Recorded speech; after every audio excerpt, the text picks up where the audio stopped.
एक बार भगवान शिव और माँ पार्वती हरिद्वार में भ्रमण कर रहे थे। माँ पार्वती ने देखा कि सहस्त्रों मनुष्य माँ गंगा में स्नान कर हर घर गंगे कहते हुए चले आ रहे थे, लेकिन सभी मनुष्य अभी भी पाप परायण लग रहे थे। माँ पार्वती भगवान शिव से पूछती है कि प्रभु, क्या अब गंगा समर्थ नहीं रही? प्रभु ने पूछा, पार्वती, तुमने ऐसा सवाल क्यों किया? माँ पार्वती कहती हैं कि प्रभु, इन सभी मनुष्यों के पापों का अंत क्यों नहीं हुआ? भगवान शिव मुस्कुराते हुए कहते हैं कि पार्वती, गंगा तो अभी भी सर्वसमर्थ है, लेकिन इन सभी ने पाप नाशनी गंगा में स्नान किया ही नहीं। माँ पार्वती विस्मित होकर बोली, प्रभु, अभी तो गंगा में स्नान कर इन लोगों के शरीर भी नहीं सूखे, और आप कह रहे हैं कि इन्होंने पाप नाशनी गंगा में स्नान नहीं किया। भगवान शिव ने कहा, पार्वती, मैं कल तुमको इस बात का भेद बताऊंगा। अगले दिन प्रातः बारिश होने लगी और सभी रास्ते पानी और कीचड़ से भर गए। भगवान शिव एक वृद्ध का रूप बनाकर एक गड्ढे में ऐसे बैठ गए कि मानो वो इसमें गिर गए हैं, और उनसे वृद्धावस्था के कारण निकला भी नहीं जा रहा।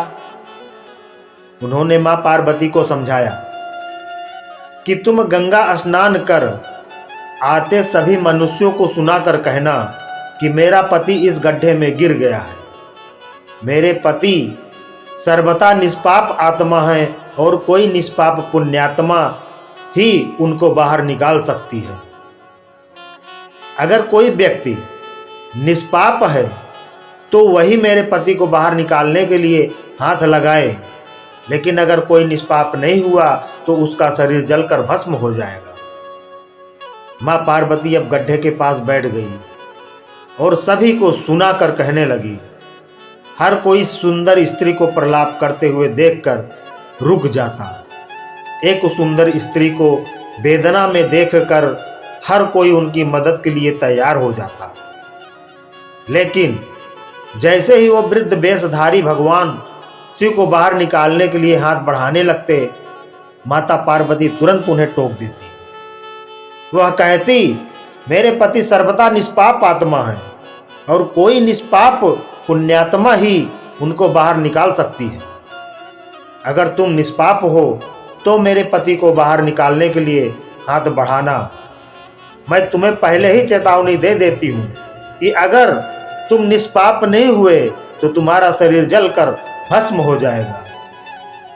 इतना सुनते ही हाथ आगे बढ़ाने वाले हाथ पीछे कर लेते, क्योंकि उनको लगता था कि हमने जीवन में कभी न कभी तो पाप किया ही होगा। दूसरे उनके मन में आता है, इस बुढ़े के लिए क्यों अपनी जान जोखिम में डालें। इस तरह सुबह से लेकर संध्या हो गई। हजारों लोग स्नान कर चले गए, लेकिन किसी ने भी वृद्ध को निकालने की हिम्मत नहीं जुटा सका। शाम के समय एक युवक हाथ में लोटा लिए वहां से गुजरा तो मां पार्वती ने उसको भी अपनी व्यथा सुना दी। जब वह मदद करने के लिए हाथ बढ़ाने लगा तो उससे भी वही बात कही जो अब तक वहां से गुजरे हजारों लोगों को कही थी।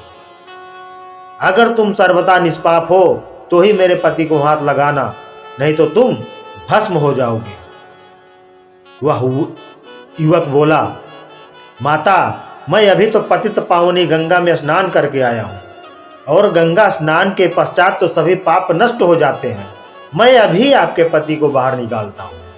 उसने हाथ बढ़ाकर वृद्ध के रूप में भगवान शिव को बाहर निकाल दिया। भगवान शिव और माँ पार्वती ने उसको अपने वास्तविक रूप के दर्शन दिए। भगवान शिव बोले कि देखो पार्वती, हजारों लोगों में से केवल इस युवक ने ही पूरी श्रद्धा से स्नान किया था कि गंगा स्नान से व्यक्ति निष्पाप हो जाता है। कहने का तात्पर्य यह है कि लोग बिना किसी श्रद्धा और विश्वास के गंगा स्नान करते हैं, इसलिए उनको उसका पूर्ण फल नहीं प्राप्त होता। इसका अर्थ एक कदाप नहीं है कि गंगा स्नान का फल नहीं मिलता, लेकिन गंगा स्नान का वास्तविक फल उसी को मिलता है जो पूर्ण श्रद्धा भावना से स्नान करता है।